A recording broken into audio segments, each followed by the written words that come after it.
All right, it is Friday, January 10th.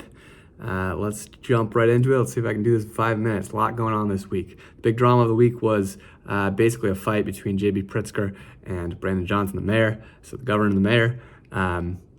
The governor wanted to pass a bill that would restrict the sale of hemp-derived products, basically synthetic weed. I didn't want it to be sold because it is allegedly harmful to children and is being marketed to children. So he tried to pass this bill. Brandon Johnson, for whatever reason, decided to expend his political capital calling all the Democratic lawmakers that he has good relationships with in the House and got the bill killed. And this pissed JB off. This doesn't seem like a particularly important bill, and he managed to piss off JB enough that he did a whole big news conference openly criticizing the mayor, saying the mayor never reaches out, saying the mayor blows off meetings with him, never calls, etc. So there's a whole big tiff this week between the two, which was interesting to watch.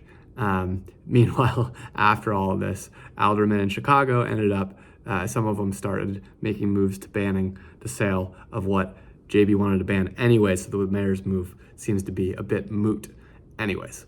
While this is going on, the ethics board of Chicago, the president of it, came out and said that what the mayor has been saying all along about his getting the okay from the ethics board to be part of the CTU contract negotiations, because remember, he is technically still employed by the CTU. He's been saying all along that he got the okay from the ethics board. Turns out, not the case. So that was a thing. Susanna Mendoza, you should start remembering her name. She ran for mayor last time around. She's the comptroller of Illinois, whatever that is. She will probably be the front runner, it seems like, in the next election, barring big changes. She has been starting to really aggressively criticize the mayor, bringing her guns out. So that is also interesting to see, and she did a bunch of that this week amidst the JB versus Johnson stuff. In corruption, Michael Madigan, the former Speaker of the Illinois House, who wielded power in the Illinois House for like 40 years, he's on corruption trial right now. He basically decided to take the witness stand, which is extremely rare this week, out of a last-ditch attempt to save himself, essentially. But it seems like he's going down, which is good. Corruption is bad. Some aldermen proposed something to allow Chicago police to cooperate with ICE. It's going to get significantly shot down, but it caused a whole big kerfuffle at the tail end of the week, with the mayor scrambling to basically announce that this was not a thing, and he was not for it. And then separately, a state lawmaker introduced a bill in the House to allow the mayor of Chicago to be recalled. That will get shot down too, but again, lots of drama.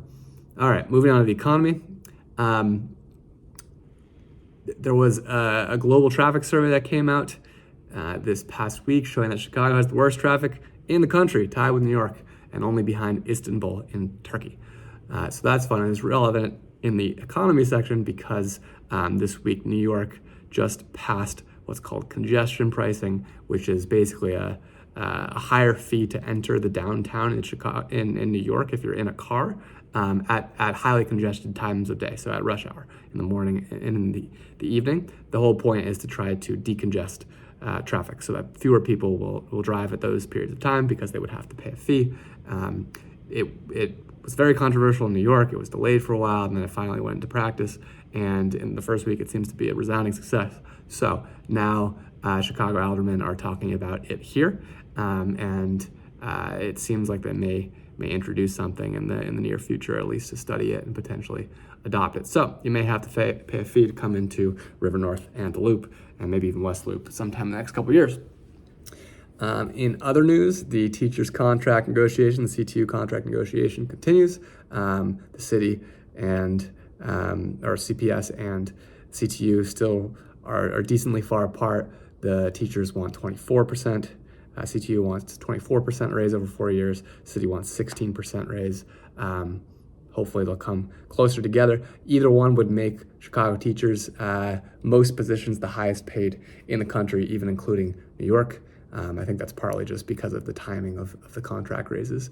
New York will probably do their own soon, but it just shows you where the level is. Real quick, the city council, Aldermen seem to be moving forward with a proposal to reduce the speed limit on city streets from 30 miles per hour to 25. There's going to be a vote next week. That was delayed for a handful of months when Brandon Johnson wanted to study it more to see if it would have differential equity impacts throughout the city. Seems like it's not, so it's going forward. And yeah, so you might have to drive a bit slower on Chicago streets. The Kennedy Express lanes are reported to be finally reopening next week or the week after. There is an upzoning planned along Broadway in Edgewater and Uptown, meaning bigger buildings will be allowed, more denser buildings will be allowed to be built along Broadway and Edgewater and Uptown, making the area have more people and be denser and have more retail and so on. So that looks like it's going through, and that's big news because it's a pretty big stretch, and it's, I think, the first time Chicago's done something so big all at once in a big area in at least a while, if not ever.